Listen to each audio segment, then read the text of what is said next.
Party of One is heralded by many as Season 1's best episode. And while that's totally not true, it's easy to see why many feel that's the case. This episode does so many things right, it's kind of ridiculous. It's just an insanely enjoyable 22 minutes. See what I did there? Insane. Shut up.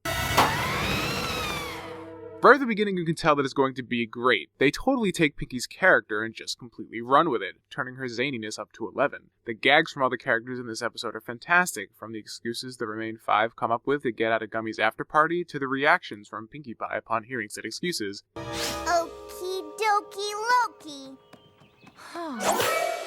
There's that crazy disguise she uses when following them around, and of course the iconic breaking down scene when Pinkie Pie loses it and throws a party with inanimate objects. But of course, we all already know about these points. There was something else in this episode that I really liked as well, however. What made me really like this episode was the subtle subversion of expectation that was going on. It starts off with Pinkie throwing a party, and then immediately throwing another party. All of Pinkie's friends decline, and Pinkie begins to wonder why that is. Now, this seems like it could be that her friends are just partied out at this point. They just had a huge all-day bash with Pinkie Pie the previous day after all, so it wouldn't be a stretch to think that none of them are up for doing it all over again. This concept is reinforced by all the cast politely turning down Pinkie's request to stay at her place longer the night before. They all just seem beat. So the episode seems to be trying to imply that the remaining 5 could only take so much Pinkie Pie in one sitting, and that's why they're dodging her second invitation the next morning. But then, the episode turns that around and makes it very clear that this is not the case. The rest of the cast doesn't want to be with Pinkie, but it's because they're all busy doing something else. And by the end of the episode, it's clear their motivations were completely opposite the initial impression. They actually wanted to be with Pinkie Pie even more, and really wanted to make sure that they were doing so under the correct pretense. This wasn't a huge part of the episode, but it was something I really appreciated, as Pinkie has a very overbearing personality. And it's been shown before in other episodes that, yeah, there are times when the rest of the cast has trouble handling Pinkie Pie and her antics, and are quick to dismiss her when she gets a bit zany. Storm of the Century, anyone? Yet here, it's shown that the group really does love Pinkie Pie, and value her and her friendship just as much as she does theirs. They've been planning her party for a long time now, so that means they went into Gummy's party knowing they'd be doing it all over again the next day, yet they go through with it anyways because they know how much it would mean to Pinkie Pie. Another interesting tidbit is the look into Pinkie Pie's psyche that this episode provides. There are 2 bits of interesting information here that show Pinkie Pie as destructively altruistic. The first is how Pinkie Pie seems to forget her own birthday. Pinkie has been shown to remember lots of random facts and information, often paradoxically so, to the point where, albeit being later in the series, she knows the birthday of every last resident in Ponyville. So, how could she forget her own? Simple.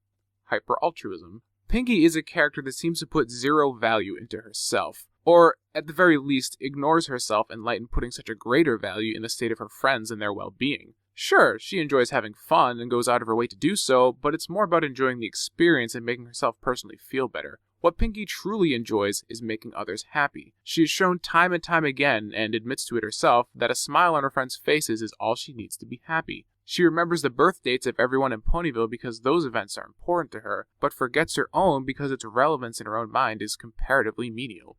This point is actually reinforced by the second piece of evidence concerning Pinkie's altruism, her mental breakdown in the second half of the episode. While at first glance, her friend's rejection would make it seem that Pinkie Pie does place some value in herself, I'd argue that it's actually the opposite. The fact that Pinkie's entire perception of herself is constituted solely by how her friends perceive her shows that, again, her own sense of self-worth is derived from how well she is enriching the lives of others. She has no sense of inherent self-worth because it's shown that she has nothing to fall back on when she thinks her friends have abandoned her, instead descending into madness. It's things like this that really make me interested in Pinkie Pie as a character. I mentioned it before in Swarm of the Century, but I can't help but think that Pinkie Pie is hiding a lot of complexity beneath her zany antics, and I'd love to see some exploration as to what makes her really tick. When I was a little silly and the sun was going down, the darkness and the shadows, they would always make me frown. Pinkie, you gotta stand up tall. When you face your fears, you'll see that they can hurt you, just laugh to make them disappear. You've been lying to me and avoiding me all day! Yeah. We've been planning this party for such a long time. If this is a birthday party, why does the cake I picked up from Sugar Cube Corner say, "Farewell, Pinkie Pie"? All right, girls, enough of this gammon. Let's party!